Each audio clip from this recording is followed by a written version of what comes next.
Hi there, Coach Alexa here.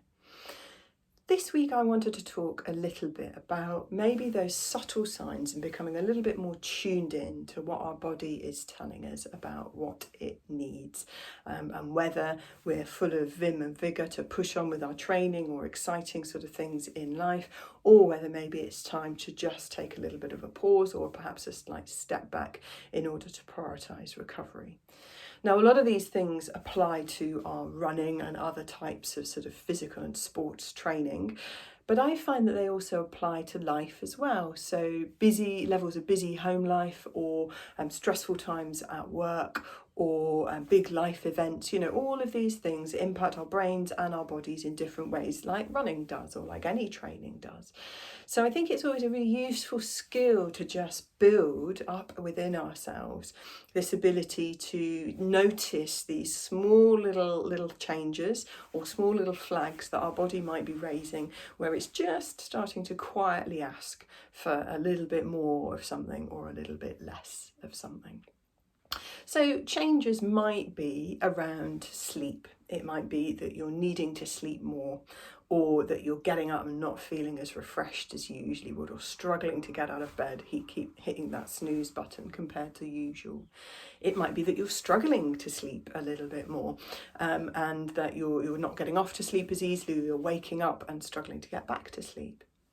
It might be changes around food, and how you're kind of interacting with food, perhaps maybe eating a little bit more than usual, as if you're trying to kind of top up your energy levels, or perhaps just not feeling like you've got an amazing appetite, or being slightly put off by certain foods that you usually would be fine with. It might be energy levels. So I, for example, have a sort of general rhythm that my body fits into, of being really perky and full of beans in the mornings, a slight post-lunch lull, productive mid-afternoon into early evening, and then I'm usually a fairly early night person.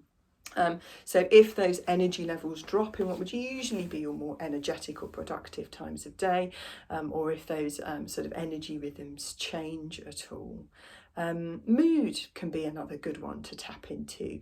Are you feeling a sort of similar type of mood patterns to you as usually, or maybe you're feeling a bit lower than usual, or a bit more sort of on edge than usual? All of these little things are little signs, I guess, that can impact our bodies physically as well. So maybe our digestive system, maybe holding a bit of tension in our shoulders, giving us some upper back or neck soreness. But these little clues from our bodies that maybe we need to back things off training wise, or maybe we need to back things off life wise. Training wise, you may notice that you're not recovering as you would usually between sessions. So maybe a couple of days after a long run, where you'd usually feel like your legs are starting to fill up full of energy again, and they're not at the moment. So all these little changes and noticing them is super useful, because if we go for too long ignoring these little flags that our body is raising for us, then there's the likelihood that they're going to grow into big problems, or bigger problems that the body will then try and force your hand with by some sort of interesting mechanism, be that an injury or whatever. I find with the runners that I work with on an ongoing basis, getting to keep them to keep a training diary is so useful to start picking up on these things, because everybody is different and everyone has different bodies, different brains that work in different ways and respond in different ways. But you can start to see patterns, and you can start to find out what usual sort of looks like for you by keeping a little bit of a training diary. And for me, my training diary is part of a broader diary about all the other stuff as well, because we're not a training running person and a completely separate everything else person. We're one person that does all of the things.